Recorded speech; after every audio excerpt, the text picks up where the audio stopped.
For the next session up, we've got David from IBM Client Engineering, and we've also got Nick from Royal Melbourne Hospital, who will be going through and discussing with us some of their experiences in implementing AI and doing pilots around how AI, working together with IBM Client Engineering, helps streamline processes within Royal Melbourne Hospital. So, welcome, Nick and David. Sure. Oh.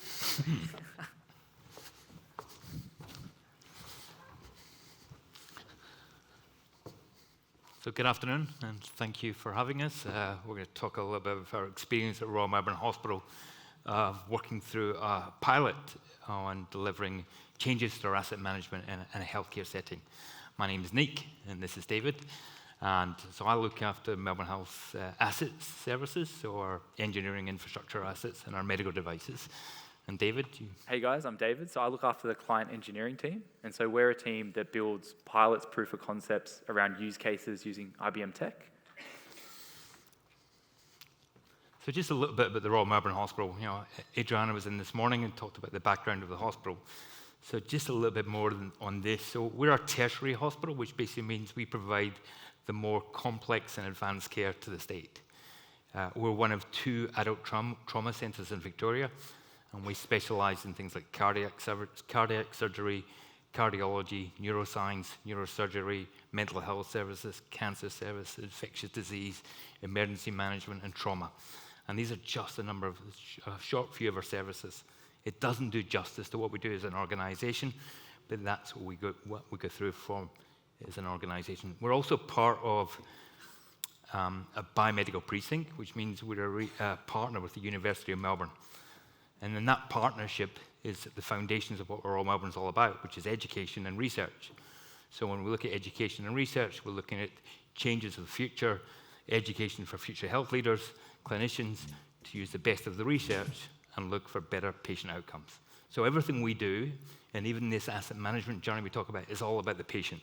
So when you hear us talk, it will really around, when it's an asset, it's really around about what does it mean for the hospital and what does it mean for patients that come here. That is the core part of our decisions today.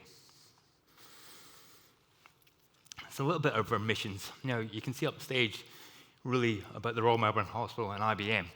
In some ways, if you read these, they actually combine quite well. So for Royal Melbourne, it's about treating patients, providing that access every day to patients at the right time. And as for IBM, it's about using advanced technology, ethically correct, and responsibility. So if you bring these together, you're basically using advanced technology, and we're trying to look at how we can provide a better patient outcome. So they actually do gel quite well. David, I don't know if there's anything else you want to add to that. No, I think you covered it well, Nick, yeah. So I'll probably spend a bit more time on the problem. Because this is really, if you're looking about whether you want to use AI, there has to be a reason behind it. It's not just a new fancy toy that everyone's talking about. There has to be a reason. So we take a step back and we look at Australia as a whole.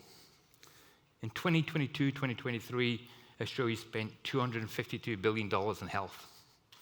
That's nearly $1 in $10 of your money that we're all spending here. It is growing. The cost of health is just staggering, and it's growing at a fast rate. Care is complex. Our illnesses are harder to treat. We're using advanced technology. Medications are growing, and it's a very challenging environment. So if we don't do or manage something different, that's going to continue to grow a proportion, and we won't be able to afford it. Or you can afford more money out of your pay packs to support health. And people are moving away from private health because it's getting expensive, so they're going back into the public health system. This really impacts on everything we do. So if you look at there, and then you look at what we do from an organization, is, we have a massive amount of numbers. So if you look at Royal Melbourne Hospital, we had, I think, 130,000 patient presentations, 98,000 emergency presentations. That's people coming walking through the emergency door. We do 28,000 surgeries, 11,000 of them are emergency surgeries, and they're just growing numbers, and we just can't cope. So we need to look at something different. Then you look at from an asset perspective in a maintenance department from an FM, everything we do actually cause problems as well. So if we don't control our own costs or look at ways that we can make changes, that number start driving. And I think in a way to look at this is to look at an example. That's something that we all might be able to get. So we look after our assets, and if I give an example of an HVAC asset. So we have lots of HVAC assets in our operating suite. These are assets that are getting quite old, need to be replaced. But if an HVAC asset fails in the middle of theatres, so many things occur. So the first thing that occurs is we'll end up moving that patient. So we'll cancel somewhere else who's going to make a table, we'll move that patient into that area.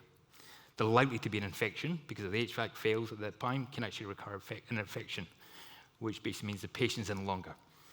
And a very crude way to explain how health funding works, if you come for a patient operation on your heart, there's a set fixed figure for that time. So you'll be 10 days in hospital, the government will still give you the same value if you're in for 15 days.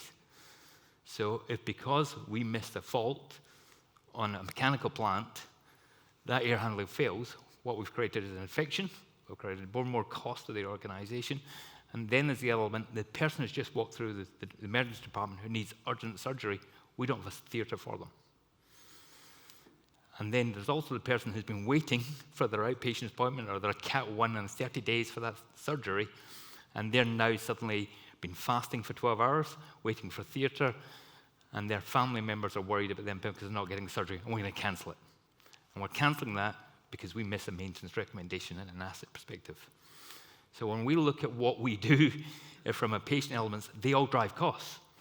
If we don't make the right decisions, this is what occurs for us as a business. So we need to be very smart. And we think that we can make efficiencies in what we do from a maintenance department, and those efficiencies will actually drive, continue to support health as cost problem, because if we can manage our costs, reduce infections for patients, manage anxiety for people who are waiting and their family members, these are better outcomes for everyone.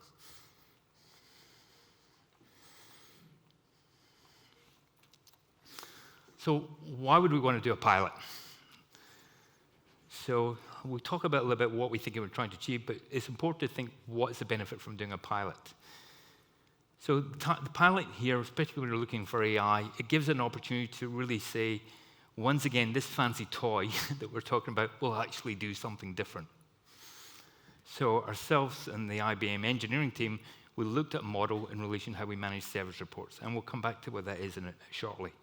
But a service report is where we want to try and get to, but the pilot is to do an environment that's low risk, test it around a local environment, not in real time.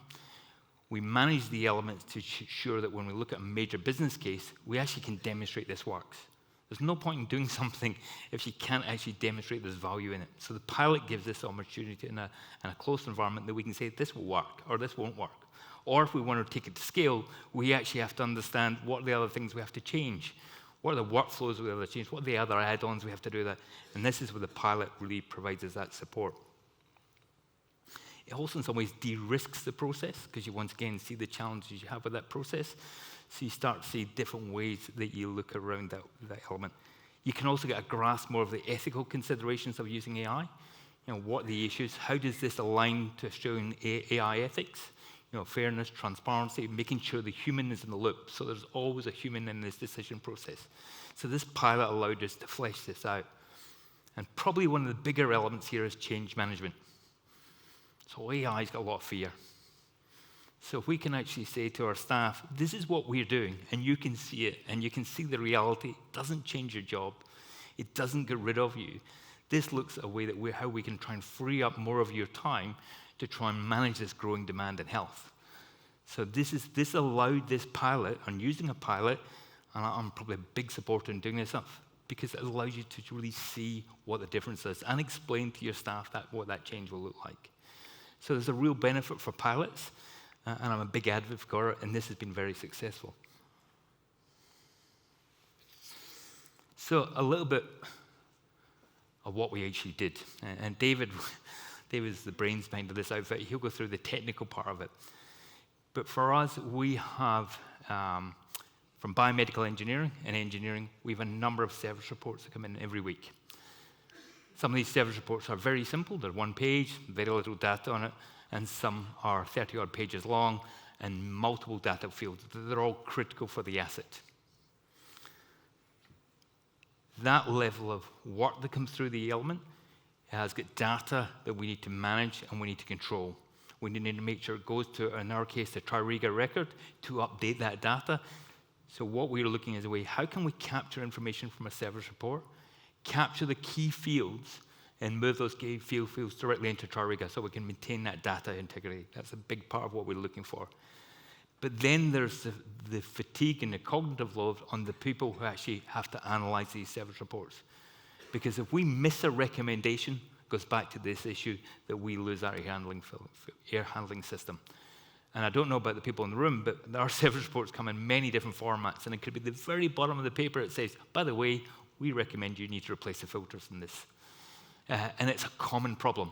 So if we kind of work a way that we can de-risk that, minimize that by always trying to make sure we don't miss a key recommendation or manage that data, that's what we're looking for to achieve. So this is the type of scope and the challenge I gave to David. To say, all right, David, this is my problem. I've got all these type of service reports. Some of them are simple, some of them complex. A number of key data fields in this element that I need to capture, and you can see they're highlighted on the screen. And I want to make sure that information goes back into the asset record so we can actually keep at the same time. Every time a service report comes in, a PM works, we can capture that data and we can bring it up to there. So that is the scope and the challenge that we gave to David. And David, I'm going to pass to you shortly, and I might give you that. Thanks, Nick. And I'll come back later on. Awesome.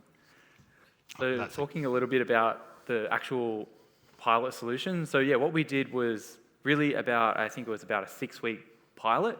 And so we focused around how do we kind of add AI to help with some of those manual processing, improve the data quality, a lot of the aspects Nick's talked to about the problem. And there's 2 key components. One is the watsonx.ai component, which is the AI smarts and engine there for the processing, and we have TRIRIGA as the core system.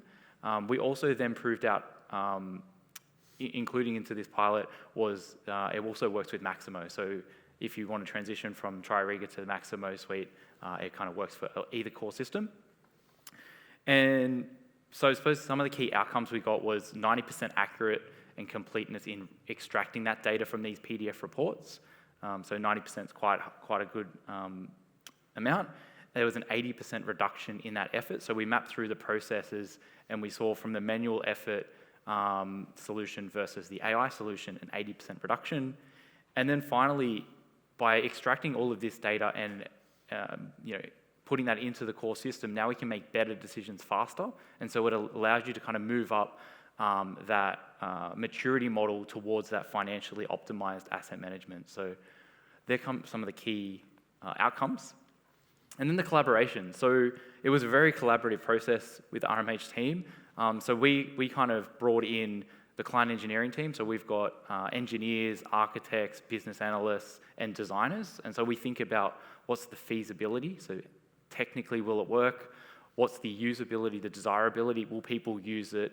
And then also the viability. What's the return on investment of this? So we think about those 3 aspects as we're designing. And the process first is we use a lot of human-centered design thinking workshops. So we're thinking, what's the business problem? Who are the key stakeholders? What's the existing environment you have? So we go through all of that kind of discovery, and then we start to design what would the solution look like, what are the key elements, and then we scope out the pilot.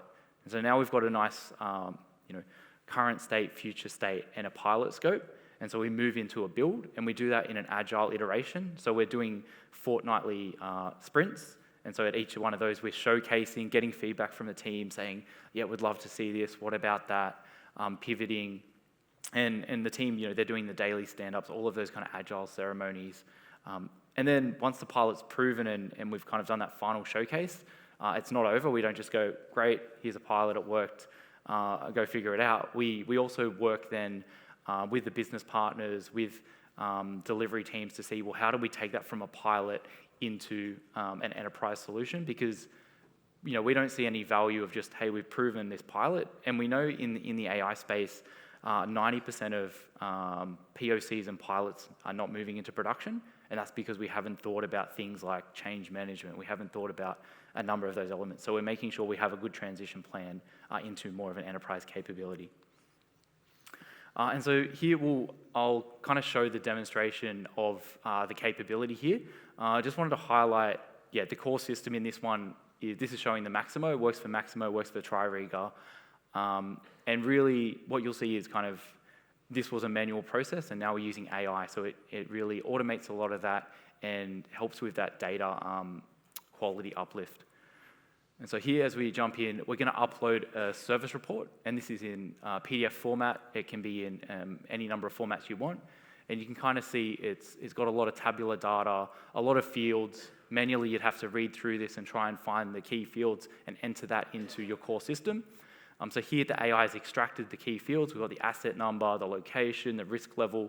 And importantly, we've got the faults. And so the faults here, it's detected, a radiator core is dirty and the batteries are due for replacement. So these are really important faults that we want to potentially action. And so now we've hit retrieve and we're accessing the TRIRIGA system, and based on the asset number, we're going to pull up the information and look at some of the asset history. So we might want to see here, we've got, what's the maintenance priority, the remaining life, warranty status, replacement value, and repair cost to date. And we can even drill in and look at some of the work orders and see, okay, what were the costs associated with the work orders? And then importantly here, we've got a repair-replace decision. And so what we're doing, this is a deterministic calculation. Think of it as a formula. And we're saying, is it repair, is it replace? And that's deterministic. But then we've got AI generating natural language explanation of that. So why did we choose that? And so we've got that explanation for transparency. And then what we've done, we've clicked the update button. So all of this data now is being transitioned, is being added to the record in TRIRIGA, in your core system, or in Maximo. And so we've got all of that data in your core system, so you don't have to switch between systems. And this is a second workflow where we're uploading a purchase order and an invoice. And so what we want to do is compare the purchase order and invoice for any discrepancies, anything that doesn't match. And so on the side there, you can see the purchase order, and beneath that, there's the invoice. And what we've detected on this side here in red is there's 4 line items where there is a discrepancy in the price. So we're looking at quantities, unit numbers, and here we can see the prices actually have a discrepancy. And so now this enables the operator to quickly detect and resolve any of these discrepancies. And so again here, we're fixing the data, we're reducing that manual effort, and at the end of the day, we can make more informed decisions about repair and replace. And so what does this look like from a technical design? So we can see the 2 core components. You've got the watsonx.ai is the brains, is that AI processing, and it's doing that extraction or ingestion of the data, the digitization. It's doing the explanation of those recommendations, and it's also doing that validation between comparing the 2 documents as well. And then TRIRIGA, or could be Maximo, is doing the workflow orchestration. It's doing things like risk-based routing, and it's your core system for your data. And we can see a couple of actors. So the actors interacting with this system, we've got help desk operators, we've got tech leads. They're being empowered to do their jobs faster and better because now they have all that accurate data. And also we're connecting to external systems like the mailbox, so we can ingest directly from the mailbox. We're connecting to things like the finance systems. And what we did was we used 2 AI models. So the first one was the extraction, so kind of reading in the documents, and that was a Llama Vision Instruct model. And then to generate some of that content, such as the explanation of the recommendation, we're using the Llama Instruct model as well. So a couple of models. The APIs we were using were the TRIRIGA. We're getting some of the asset history. We're updating the asset details. We're creating tasks, and we're getting work tasks, so triggering some of the workflows. And then some of the key fields to make those decisions were things like maintenance priority, remaining life, and repair costs. So those are some of the fields that we interacted with as well. And so really the pilot outcomes was the accurate capture of that service data, really importantly, and also at a speed and scale of the enterprise. So we're able to capture that data accurately, speed and scale, keep that core system up to date, and we can identify follow-up work earlier based on that. We can improve the asset risk. We can have more visibility into cost, and really having those clear, actionable insights. I think that was mentioned in some of the presentations earlier. How do we have kind of really clear insights for decision making? And also this builds stakeholder confidence through this kind of pilot process and proving out the demonstration. So Nick, I'll pass back to you. Sure, thanks. Yeah. Thanks, David. So we successfully completed a pilot, but with all these things, we learned an awful lot. And it helps to understand this before you start looking at this at scale.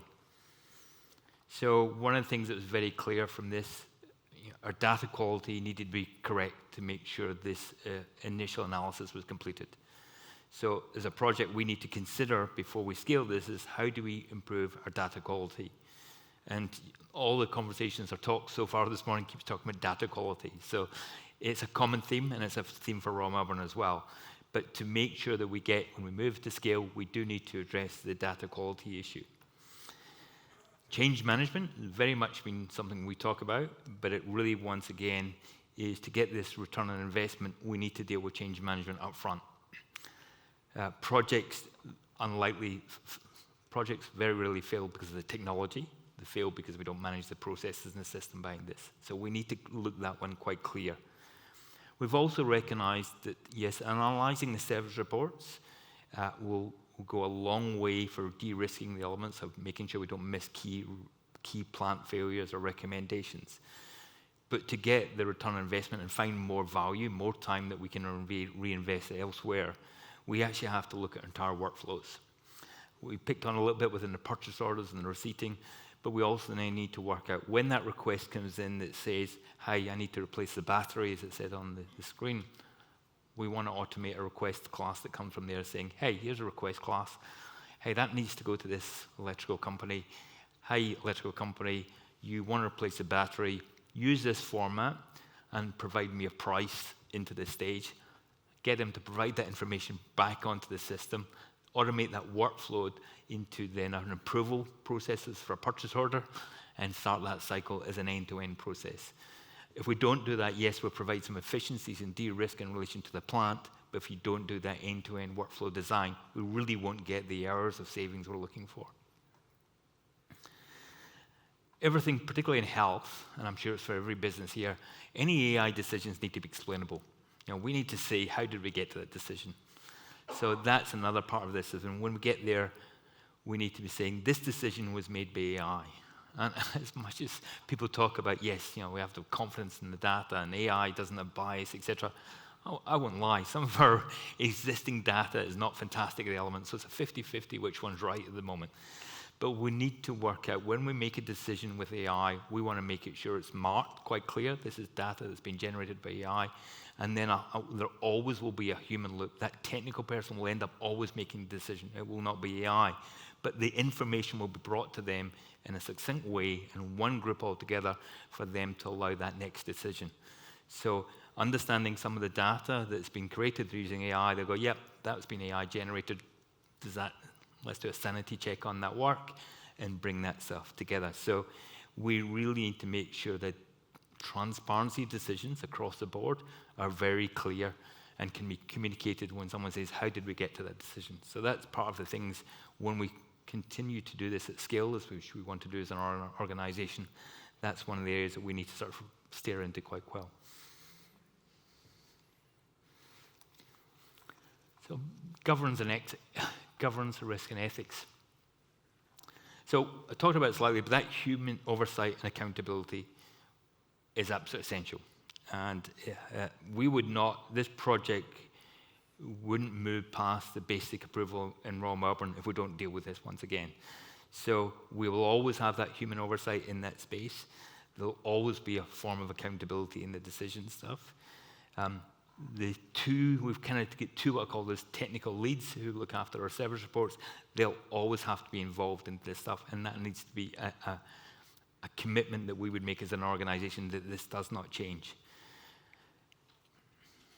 We need to then look at when we have a decision and we don't have maybe that last bit of process in there, we need to look at a dashboard that looks at everything that's not sure about where it'll come to, that allows this bit to always intervene and also be very clear on any exceptions the system's doing. So we need to make sure that is quite clear across the board. We have a commitment as a health service that we have to follow Australians' AI ethics, so we will build this into this process. we need to do, as we continue moving, we're doing a privacy assessment in this work. We do, as you've just seen, we'll have ABN numbers, will be purchase order numbers. We need to be quite clear that that data is contained and secure, and that's an ongoing conversation we will have with IBM. But these are the things that we know there, but we continue to flesh out on that process. David, I don't know if you want to add any more thing about the data quality. Sure. Yeah, happy to talk to a little bit about the data security aspect. So data sovereignty, making sure the data retains in Australian soil, very important. Equally, the watsonx.ai, one of the key differentiators is all of the prompts, the tuning of the models. That is all not accessible to IBM or third parties, so it's all kept with the clients themselves, and none of that is used to train the models. So we think, you own the data, you need to, that's always your data. All the data are encrypted at rest in transit, role-based access control, so a lot of the kind of standard security aspects were applied. And as Nick mentioned, really making sure we always tag these AI outputs so people can identify that was generated from AI. Yep. Thanks, David. So the challenge here is now, how do we take this pilot and take it into scale? We talked about things that we need to do different. So there is a massive element of we need to look at, we've used a number of service reports in the analysis elements, but we now need to expand that further, different formats, different number of service reports to make sure it works across the board. Well, I talked about earlier on, we need to work out the processes, completely automate as many of these workflows as well. That request for quotation, when the work comes through, we want to make sure that completely mapped. We do need to do the same thing with the purchase orderings across this board, receipting and invoicing. In TRIRIGA, these are all different artifacts. We need to work out in some ways, can we collapse this a bit further and make it a bit more smoother for all users rather than keeping repeating the data. Once we have this information, we need then to flesh out the cost and the return on investment, which is always a challenge. And for us, this return on investment in health needs to be in hours. Because what I need to do is take these hours and turn them into how we would use them elsewhere in the organization. We don't intend, as we move this to scale, to reduce our EFT. In fact, our EFT is probably the most important thing we have, but we could probably think of other ways that we can allow them to be diverted to other areas where there's a major demand of our services. So we need to manage that. We need to manage that stakeholder process with our staff. Many processes from our help dev staff to our trade staff who need to be now influenced. We need to bring them along onto this journey for a scale across the organization. Then, once again, the business case. I'm sure we all have to do business case. It's no different in health. It needs to make sense. It needs to be not a new toy that we bring into the organization. It needs to be used all the time. So we have to have a business case that clearly says to the organization, I've released 4,000 hours into the system that we can use those. And for our measure, it's 4,000 hours. Everyone will be different. There's lots of intangible benefits we'll have, but the business case will only be in hours. That's where we work for. How many hours can we release back into our business? We need to make sure the trusted AI guardrails are there, and then we need to make sure that's been validated, and validated not just in the maintenance and asset space. This needs to be validated across the organization. Health as a whole is looking for AI. But when we make this change, if we get it wrong early in some of the elements, we can actually we can create a lot of risk for other services because it'll create fear on this space. So when we continue to build this as a business case, we really, our ability to make mistakes is pretty low. Because if we get it wrong when other people come, we'll harm their opportunities as well. So that's a big part of the element here. The other bit for us is if we get this right, so there's another element here.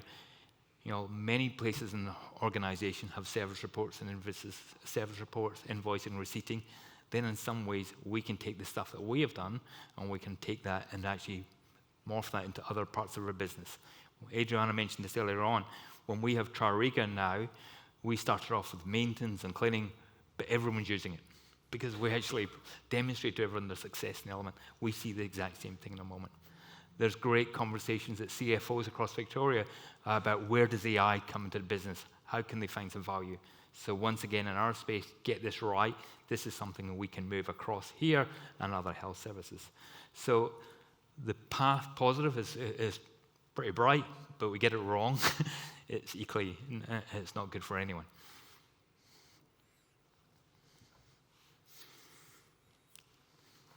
So really, this is just a recap. So the pilot has been very successful. It achieved everything we look for. We can process multiple service reports at scale and at speed. We've demonstrated it. We've shown to the people who maybe were a bit skeptical that this works. It's not a toy. It's not a fancy thing. This actually does something different. We need to recognize that data quality is both something this will address with, but it is a risk if we don't get it right at the beginning, because decision flows won't work. It'll fall at the first step when it does analysis. So we need to make sure that is addressed.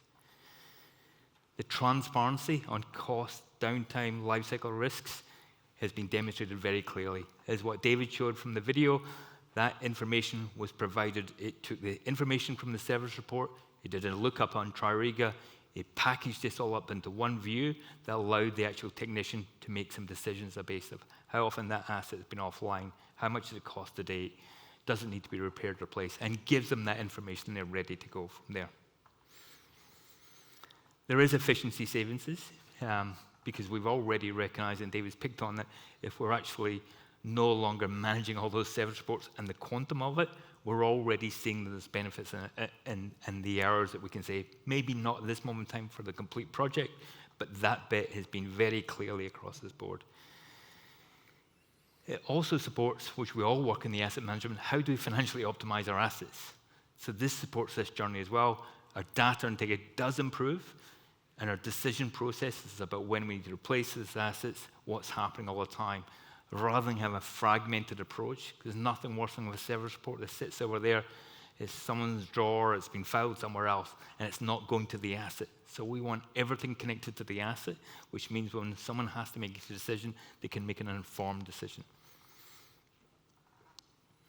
So overall, we believe our AI project and our pilot, with David's team's help, has been very successful. It's given us a pathway going forward. In fact, when I've heard Stan and a lot of people talk about this morning and what the next part of Maximo comes across, you can see these links into this capital investment element. So we get this right. We set ourselves up, if we want to move to Maximo, because we're currently TRIRIGA, that this will start linking together, and our paths will actually link together. So we're slightly a bit ahead of time, but I hope that you had some value from our presentation, and we're happy to take any questions from across the board from the group. If you've got any questions, raise your hands up, and I'll bring. Thank you.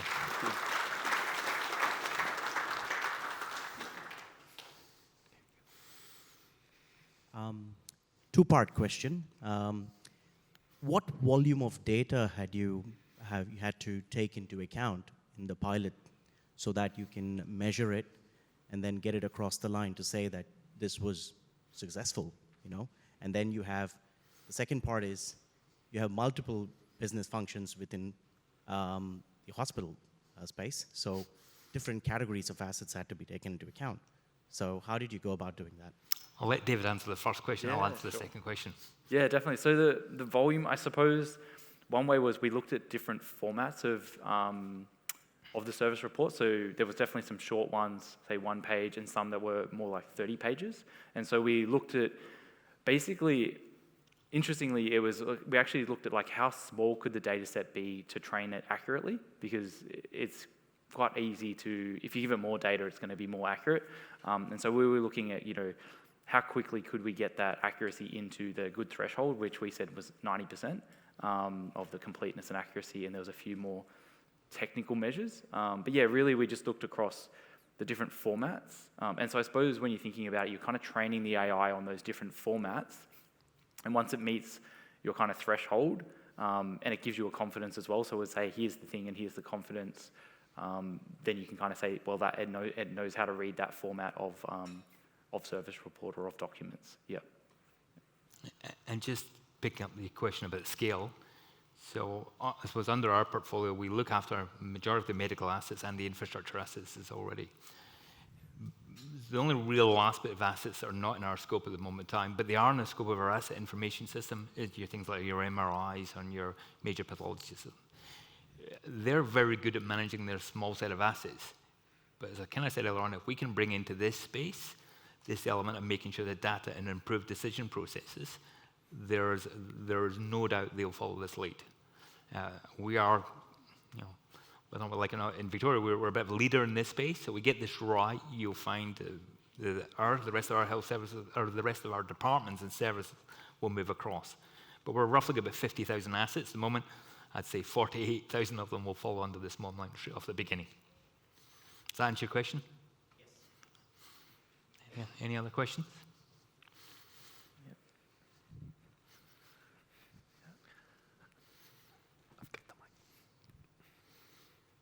Thank you for your presentation. I have two questions. One was, how did you actually measure the efficiency? It was around 80%. And the second question is around two of the operations were done by Llama, right? What was the role of the watsonx here? Yeah, definitely. I can share. So how we measured the efficiency was we mapped out the processes. So think of business process management notation. We went through all of the steps and swim lanes of humans and systems and interactions and said, this piece takes 5 minutes, that takes 10 minutes. And basically then we said, how quickly can the system process it? And that's how we got that delta of the 80% uplift.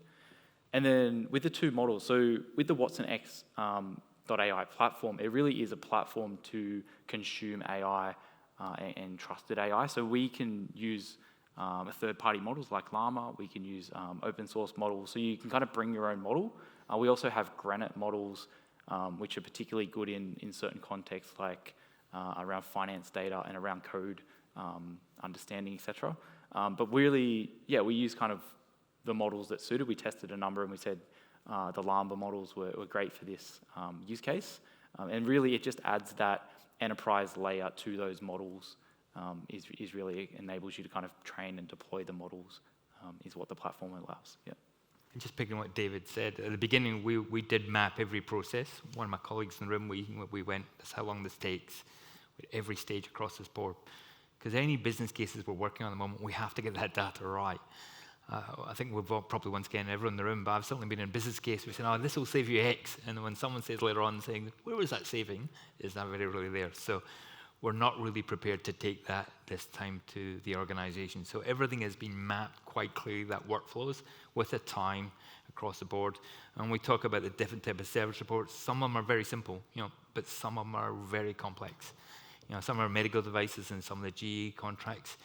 They've got 30 critical fields in a 30-page report that have to be extracted, updated, and allow that decision process. You can't get a medical device wrong in the decision process. The risk is too high. Any other questions? All right. Thank you very much once again.